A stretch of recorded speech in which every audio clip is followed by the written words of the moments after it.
Hey there YouTube, today I'm going to be doing an oil change on my 1996 Acura Integra. It's a sedan, my b18, and for this specific car, since I got it lowered, it's pretty low, I can't use a regular hydraulic jack to get underneath, so I have my Autocraft 1.5 ton aluminum steel jack, and it's a lower profile jack so I can fit under it.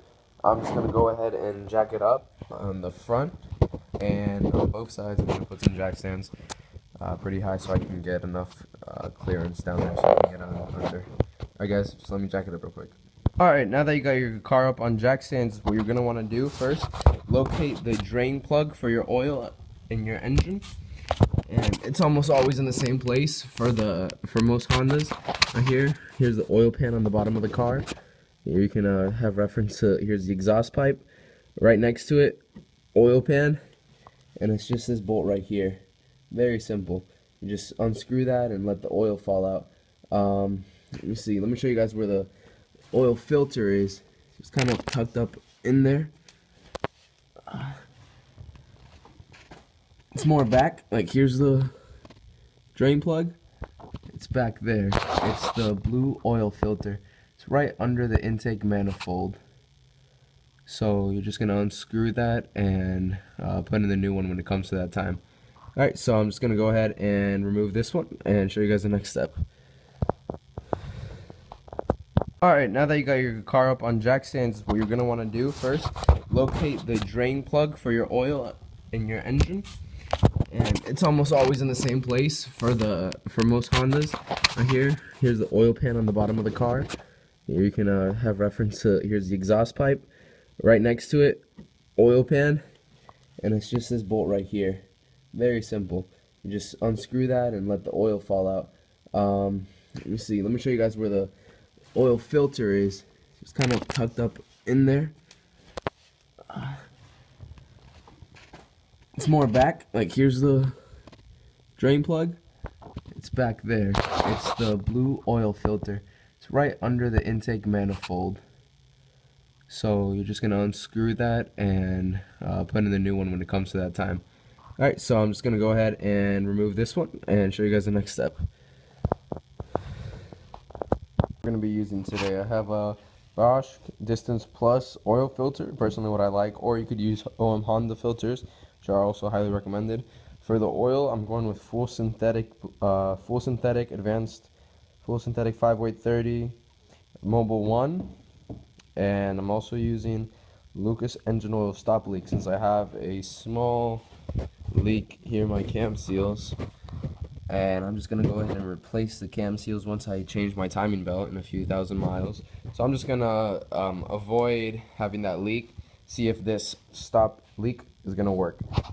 Let's see, first step, we're gonna get the oil pan bolt loosened, but we're gonna leave it right here. We're gonna put it in right here to my oil drain, a little tank that I have for it. This holds 10 quarts. I got it at Walmart for $5. Just gonna set it right under the oil drain plug.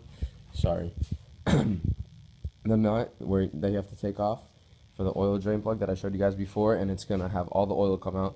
Once you loosen that, you're gonna want to loosen up here the filler where you put the oil in, and then you're gonna let the air cause the vacuum effect to go away.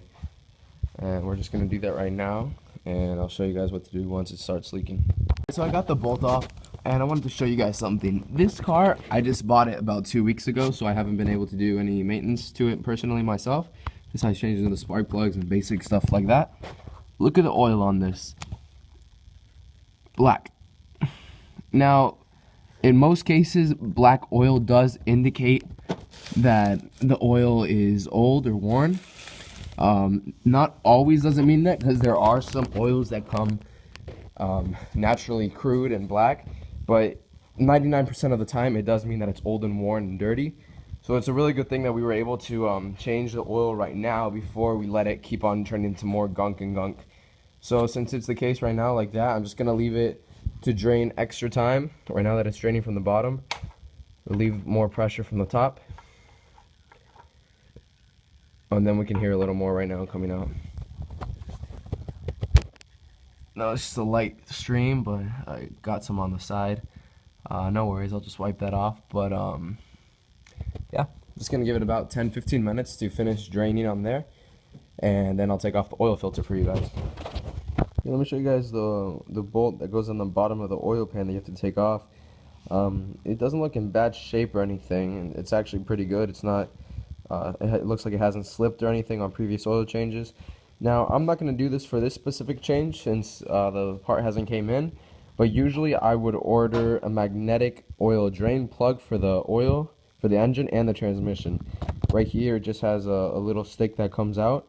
It extends right there and it's magnetic, so if any shavings do come off of the engine internals or transmission's internals, it'll catch on there immediately and it won't keep on damaging other stuff inside. And when you do change your oil or transmission oil, you'll see that there is some shavings and you'll notice immediately that you have some problem in your engine. I don't have it specifically for this one, but it's a good thing to keep in mind. For my next oil change and transmission fluid change, I'm definitely going to have that one ready and going to put that in. But right now, I'm still waiting for the oil to drain out, and then I'll take off the oil filter like I said before. Alright, it's been about 15 minutes, and once you see that the drop is almost stopped, it's only one drop every once in a while, you can let it go another 5 minutes if you want, or if not, you can just go ahead and seal it up. You could put a new washer on here. It's really recommended, but in my case I'm not going to, since my next oil change I'm going to be changing the whole plug, and I'll make sure to torque it down right. I'm just going to go ahead and put that bolt back on. You don't want to overdo it, like don't use a breaker bar or anything, just use a regular ratchet. And I don't have my millimeter tools with me handy, but 11/16 of an inch works pretty good. Really snug fit for it, and that's what I'm going to be using right now to put it back on. And once that's on, I'm gonna take off my oil filter and put on my new one. So I'm just gonna go ahead and do that right now. Here's the new oil filter, nice and snug, and as you can see, it's hand tightened, no more, no less. There it is, and I can, with a little bit of force, I'll be able just to take it off of my hand for the next oil change. But you don't want it too tight, not too loose, just hand tight. Here at the top, and we're gonna add the oil. It's around 4.5 quarts for the whole engine, and since I'm gonna be adding this engine oil stop leak, it's gonna be a little bit different. I'm gonna put about 3.5 quarts regular oil, and then this, and then check the level, just to make sure. All right, guys, let me fill this up, and I'll show you what next.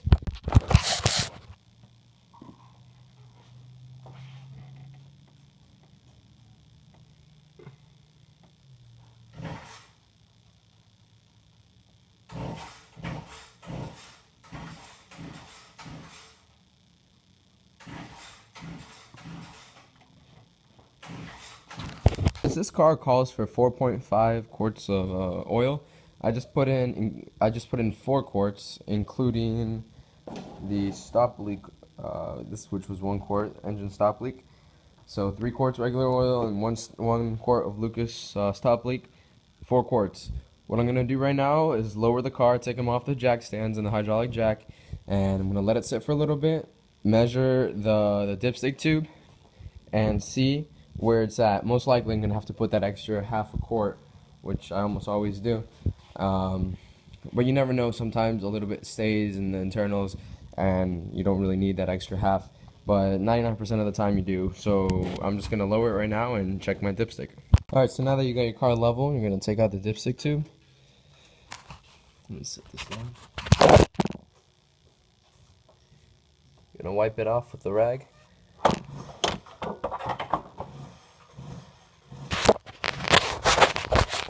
You're gonna stick it back in and just wait a second, pull it out, and check your level. And it's right at full. I'm just gonna crank it over and let it idle for a few minutes and then double check it again, and then that should give us an accurate reading.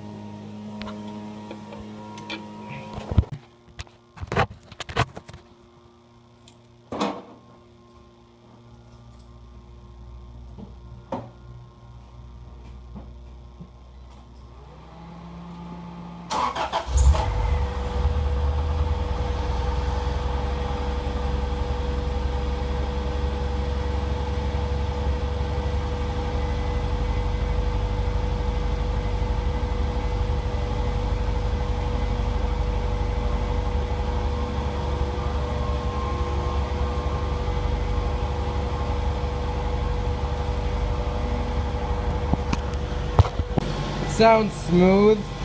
Just accelerate a little. Yeah, it sounds pretty smooth, so I'm just gonna let it run for about a minute, turn it off, and check the dipstick tube again. Pretty much that's it, guys. If you're a little low, you're gonna add that extra half a quart that we had left behind, and if not, you're set. My next video should be doing the coolant change on this, flushing out the water that in this case, and adding this antifreeze from Advanced Auto Parts that I bought. And later on I'm going to be replacing this radiator, hopefully to an aftermarket one, a little more airflow to it. But for today, I think that's my only video. This is the SB Tuning. Remember to comment, like, and subscribe for more videos and sometimes free prizes. Alright, peace.